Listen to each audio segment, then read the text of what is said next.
What's going on, guys? Briar Rabbit here. Today we're going to be unboxing the Victrix Pro FS12. This isn't my first experience with a Victrix stick. I've actually been using the original Pro FS for a number of years, I think around 2 or 3 years. This is the PlayStation 4 version. This one in the box is new for the PlayStation 5, and of course is an all-button stick. So we don't have a lever on this. We just have 4 directional buttons to control the movement of a character. I'm pretty interested in unboxing this and checking it out. We'll be doing a full review once I've had some time to play with it, as well as a roundup of all the PlayStation 5 compatible arcade sticks that we've been reviewing in the last couple of weeks. So with that being said, let's open this guy up and see what's inside. This is kind of an outer sleeve here. We'll put that off to the side. And looks like we got a couple pieces of tape here. Will come off. Now this, since I've been using the original Victrix, the Pro FS, Victrix has been purchased by PDP, so I'm a little interested to see if the quality has held up and if everything is honky-dory in that regard. All right, so we've got a USB-C to A cable, similar to my old one, and it is in this kind of bag. Let's take it out of the bag. And we got a manual here. Let's move this off to the side and put it down. Let's take the padding off. Let's check out this manual real quick. So you can scan this, I believe, to get to their website and instructions. Not much in here. Now, the original Victrix stick I had came with like a pretty big manual. I think I have it over here. Yeah, this one came with the original. It's like a huge manual that really kind of impressed, to be honest, when I unboxed it. So that's missing now. All right, so let's take it out of the bag here and give this thing a first look over.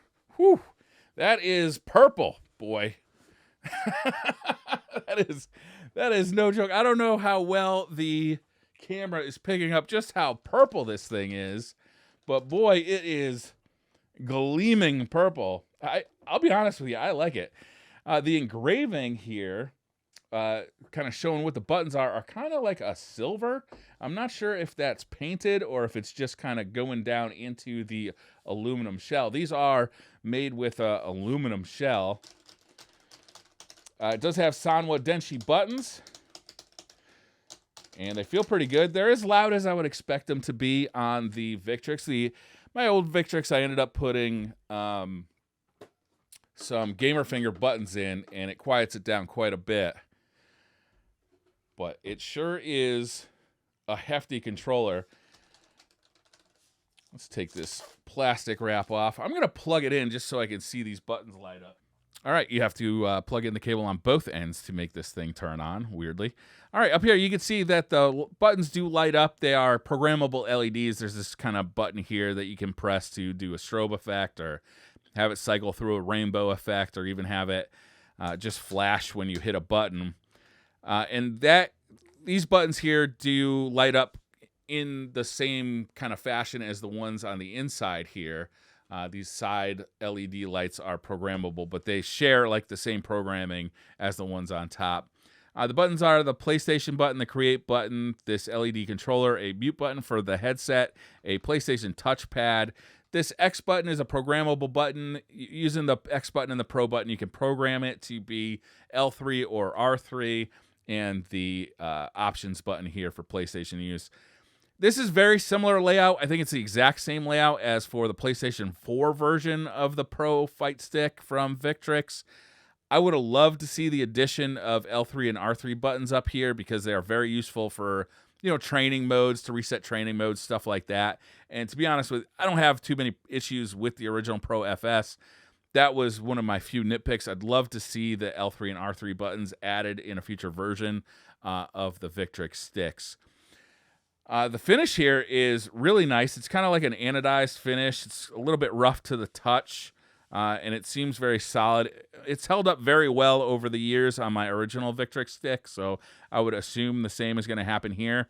The button kind of markings here where it says what button it is seem to be engraved right into the aluminum. I can't tell if there's additional paint in there making them silver.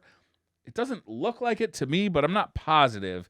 So that may just be kind of engraved into the aluminum to say, you know, square, triangle, R1, L1, and the direction buttons here. On the top here, you have the cable hooks. This allows you to just like wrap the cable around for storage and for travel. Obviously, the cable is removable, which is really nice. If the cable breaks for any reason, you can just replace it with just about any USB-C cable, which is very convenient. I'm going to take that out for now. On the side of the controller toward your body is a 3.5 millimeter jack that can accept a headset. Again, this button here will mute that headset for you. Inside of here, there's a little bit of space. It makes it pretty convenient. You can kind of use this area for handles for carrying around the joystick, which is really nice. Let's take a look at the bottom here. We've got the same sort of silicone pads that we had on the old version and on the lever version, as well as a foam pad in the middle. These feel a little bit slippery right out of the box, but you know, because this is a leverless controller, I'm not too concerned about this thing moving around on my lap or on a table, because you're not giving it any lateral force at all. You're really just pushing straight down on the button. So, you know, that doesn't really concern me too much on a leverless controller, whether it's going to move around on you or not. Opening up the stick, we have kind of a similar layout that we had on the old Victrix. You can see the buttons are mounted directly to the metal there. It does make it somewhat of a loud controller because it kind of rings through that metal a little bit. On my other Victrix, I put gamer finger buttons just to quiet it down a little bit. Let's get back in here. Oh, now that's interesting. On this panel here, there's still a storage space for your lever, even though there is no lever on this controller. So if you've never seen one of these, you can just remove your joystick lever on the Victrixes, and you can store it for travel, so it's not sticking out and going to get damaged. It's a really nice feature,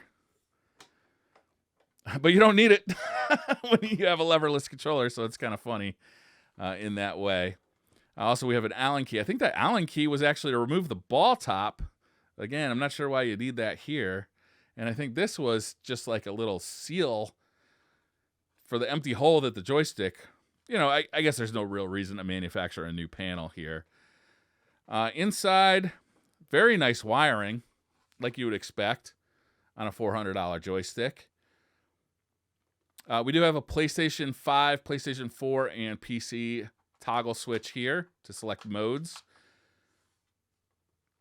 It's pretty nice on the inside. I do wonder how many changes there actually have been for the PlayStation 5 version compared to the PlayStation 4 version. Just putting my hands on this, I gotta say, it does feel very comfortable. The way this is kind of tapered down as a wrist rest, your palms just kind of naturally sit right there, and your fingers are kind of just naturally like at the right length to hit the buttons. I'm interested. I've played a little bit on a Hitbox before, so the leverless controller isn't completely new to me. I'll be playing on this and doing a full review in the next week or so, as well as I've also got a video coming up. I'm going to go over all of the PlayStation 5 license compatible joysticks for, you know, Street Fighter 6 coming out, Mortal Kombat 12's coming out, Tekken 8, all that stuff. So I know a lot of people are interested in picking up a new stick for the PlayStation 5. I'm just going to go over all of them, from the Quamba drone to the Horis to the Victrix here. Just take a look at everything, what's out there, how much everything costs, and compare them all. Kind of set up a guideline for that. So that's going to do it for this one, guys. I will have a full review coming out soon. Thank you for watching. Hit that like button if you like the video. Hit subscribe if you're new to the channel. I'll see you guys next time. Bye.